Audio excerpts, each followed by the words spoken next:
നമസ്കാരം, ഞാൻ ഡോക്ടർ അഞ്ജലി.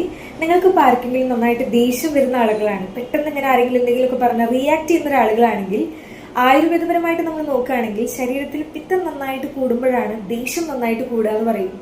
ഇങ്ങനെയുള്ള ഒരാളാണെങ്കിൽ തീർച്ചയായിട്ടും നിങ്ങൾ ഈ പറഞ്ഞ കുറച്ച് കാര്യങ്ങൾ നിങ്ങൾ മെയിൻറ്റെയിൻ ചെയ്യാനായിട്ട് ശ്രദ്ധിക്കണം.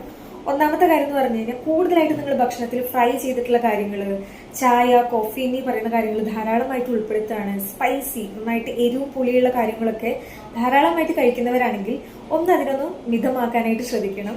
അതുപോലെ രാത്രി നിങ്ങൾ ലേറ്റ് ആയിട്ട് ഉറങ്ങുന്ന ഒരാളാണ്, അപ്പോഴും നിങ്ങൾക്ക് ശരീരത്തിൽ നന്നായിട്ട് പിത്തം കൂടിയിട്ട് ദേഷ്യം നന്നായിട്ട് കൂടാനുള്ള വളരെയധികം ചാൻസസ് ഉണ്ടാവും. ജസ്റ്റ് ഒന്ന് ഇമാജിൻ ചെയ്യണം, നമുക്ക് നല്ലൊരു സൗണ്ട് സ്ലീപ്പ് കിട്ടിയില്ലെങ്കിൽ എന്താ ഉണ്ടാവുക, നമ്മുടെ മൈൻഡ് ഒന്ന് ഡിസ്റ്റർബ്ഡ് ആവും.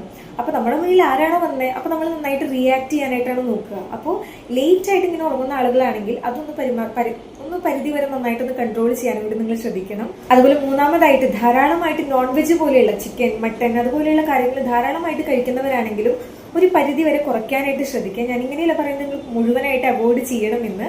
കൂടുതലായിട്ട് കൺസെപ്ഷൻ ഉണ്ടെങ്കിൽ അതൊന്നും പരിമിതമാക്കാനായിട്ട് ശ്രദ്ധിക്കുക. കാരണം ഇത്തരം കാര്യങ്ങളൊക്കെ നമ്മൾ ഡെയിലി ബേസിസിൽ എന്നും ചെയ്തു വരികയാണെങ്കിൽ നമുക്ക് സ്വന്തമായിട്ട് നമ്മുടെ മൈൻഡിനെ കൺട്രോൾ ചെയ്യാനായിട്ട് പറ്റില്ല. സ്വന്തമായിട്ട് നമുക്ക് കൺട്രോൾ ചെയ്യാൻ പറ്റില്ലെങ്കിൽ നമുക്ക് ഓപ്പോസിറ്റ് ഉള്ള ആളോട് പെട്ടെന്ന് റിയാക്ട് ചെയ്യാനായിട്ടാണ് തോന്നുക. അപ്പോൾ കൂടുതലായിട്ട് നിങ്ങൾ മെഡിസിൻസിന് പിന്നാലെ ഓടുന്നതിന് മുന്നേ ആയിട്ട് ഇത്രയും പറഞ്ഞ കാര്യങ്ങൾ നിങ്ങൾ കുറച്ചൊന്ന് കൺട്രോൾ ചെയ്യാം. സെൽഫ് കൺട്രോൾ ചെയ്യാനും കൂടി നിങ്ങൾ ശ്രദ്ധിക്കുക.